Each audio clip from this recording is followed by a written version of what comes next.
Hey guys, welcome back to this video series. Last week I talked about how brands, specifically technology and B2B brands, need to create content that's informed by an audience. And today I'm going to talk about how to actually do that. What are the dependencies needed internally in order to get that done? Now, you've heard the concept brand as publisher or brand as media company. In fact, back in 2013, I wrote a book called Your Brand, the Next Media Company, and it was really focused on how brands need to align their narrative to what audiences care about and all of the workflows and processes in the back end in order to make it happen and be able to produce content quickly.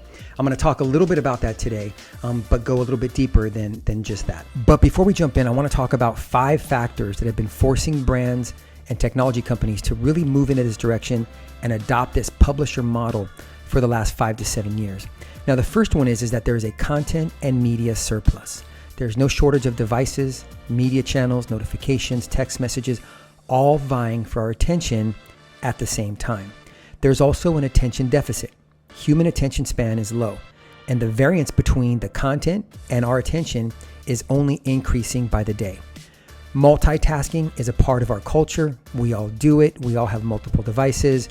We're all logged into every social network at the same time. We're Googling, we're texting, we're doing all these things in order to get ahead in our days. We also have tunnel vision, right? We only want to consume the content that is relevant to us at a given moment in time.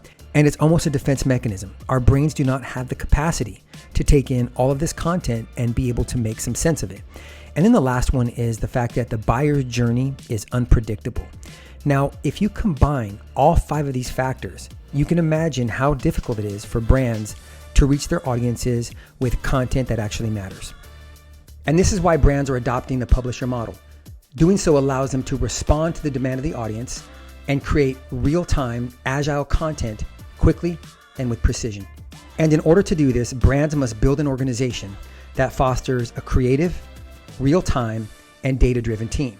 And it typically falls within this concept of people, process, and technology. I like to refer to it as people, process, and platforms only because it's the 3 Ps. Now, obviously, P represents the structure of your team. Now, in a traditional newsroom, you have your editor-in-chief, your managing editor, your different beat reporters, you have your production team, your videographer, your designer, maybe your copywriter.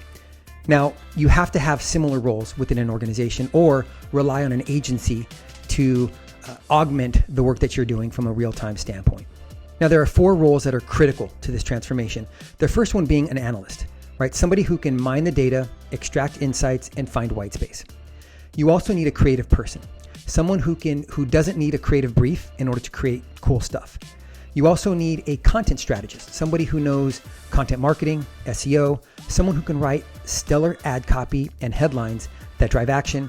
And lastly, you need a paid social or somebody who knows paid media, who can understand audience building and optimization of ads. And from a process perspective, you need what I call a content supply chain. Essentially, it's a workflow that allows you to create content quickly, get it approved, published, and then amplified all within the hour. Now, the reality is it's more like 24 hours for larger companies who have more process, but I always shoot for an hour because you need to be as relevant as possible and ensure that you're inserting yourself into the conversation when the time is right. And lastly, platforms represent the technology that you use to track audiences and mine those insights on a daily and or weekly basis. Now, if traditional media is your audience, you might use a NewsWhip or a BuzzSumo, which tracks the virality and or engagement of long-form content. If your audiences are developers, engineers, C-suite, or the specialized audiences, which I talked about last week, then you're going to need a social intelligence tool or platform like a Brandwatch or a Pulsar, which can track real-time insights, trending topics, conversations, hashtags, and media consumption of the audience you're looking for. So that, my friends, is how you adopt this brand as publisher model.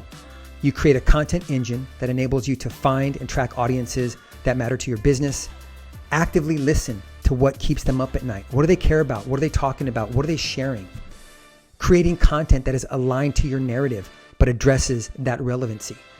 Getting that content approved and then published is a step. And then lastly, being able to promote that through paid media so the audience actually sees it. Those are the steps to become a media company or a publisher. That is the way that you become relevant to your audience.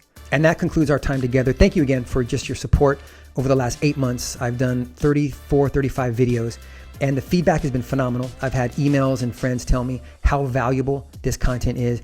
And that's the thing. I don't create content that is based on an assumption or based on theory. These are things that I've done, and sometimes it's worked, sometimes it hasn't, and I learn from that and I talk about it. So thank you for just your comments and your sharing. I appreciate it. Please stay safe, please stay healthy, and until I see you next time, stay well.